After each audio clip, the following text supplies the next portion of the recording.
Stage వచ్చినా దిగకుండా బస్సులు అట్లనే ఊకుంటా అంటే నడుస్తుందా? సినిమా అయిపోయినా జరసేపు ఊకొని పోతా అంటే ఊకొనిస్తారా? 10 అయిపోయినాక బడిలా, ఇంటర్ అయిపోయినాక కాలేజీలా అట్లనే ఉంటాం. మళ్ళీ చదువుతామంటే ఎట్లుంటది? సేమ్ అట్లనే సర్కార్ కొలువు సూత. రిటైర్మెంట్ ఏజ్ రాగానే పాతోళ్ళు పోవాలి, కొత్తోళ్ళు రావాలి. గట్లగానందుకే ఆఖరికి గీ పని చేసిండ్రు. పట్నంలో పనిమంతుల పని పట్టిండు జిహెచ్ఎంసీ కమిషనర్ రొనాల్డ్ రోసారు. 2 రోజులలో 51 మంది జాబులు పోస్టింగ్ అయినాయి. అందులో 37 మంది రిటైర్మెంట్ ఏజ్ దాటినా ఇంకా పోస్టింగ్లు ఉన్నోళ్లే. ఏండ్ల కమానం అదే కుర్చీలో కూర్చొని రిటైర్మెంట్ ఏజ్ దాటినా ఇంటికి పోతలేరు. పాత సర్కార్లా అంతా పద్ధతి ప్రకారం నడిచింది.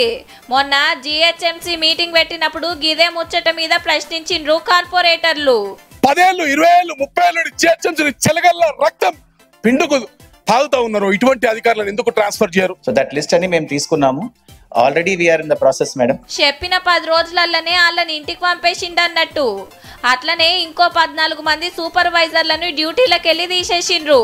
మున్సిపాలిటీ కార్మికుల ఫేక్ ఫింగర్ ప్రింట్లు పెట్టి డ్యూటీకి రాకున్నా వచ్చినట్టు సెలవు పెట్టిన రోజు కూడా పనులున్నట్టు వీళ్ళే ఎలి ముద్రలేసి గా పైకం జేబులేసుకున్నారట. మున్సిపాలిటీ పైకం మింగినందుకు సూపర్వైజర్ల పని కూడా అయిందన్నట్టు.